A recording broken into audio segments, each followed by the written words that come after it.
திரும்பி பார்க்கும்போதுதான் தெரியுது சில பேர் நம்மள யூஸ் பண்ணிருக்காங்கன்னு. மழை வரும்போது நம்ம குடைக்கு கீழே வந்து நின்னு மழை விட்டதும் ஒரு தேங்க்ஸ் கூட சொல்லாம போயிடுவாங்க.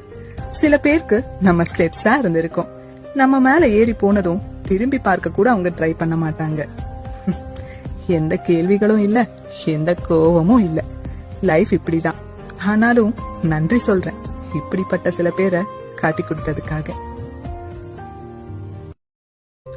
திரும்பி பார்க்கும்போதுதான் தெரியுது சில பேர் நம்மள யூஸ் பண்ணிருக்காங்கன்னு. மழை வரும்போது நம்ம குடைக்கு கீழே வந்து நின்னு மழை விட்டதும் ஒரு தேங்க்ஸ் கூட சொல்லாம போயிடுவாங்க. சில பேருக்கு நம்ம ஸ்டெப்ஸா இருந்திருக்கோம். நம்ம மேல ஏறி போனதும் திரும்பி பார்க்க கூட அவங்க ட்ரை பண்ண மாட்டாங்க. எந்த கேள்விகளும் இல்ல, எந்த கோவமும் இல்ல. லைஃப் இப்படிதான். ஆனாலும் நன்றி சொல்றேன் இப்படிப்பட்ட சில பேரை காட்டி கொடுத்ததுக்காக.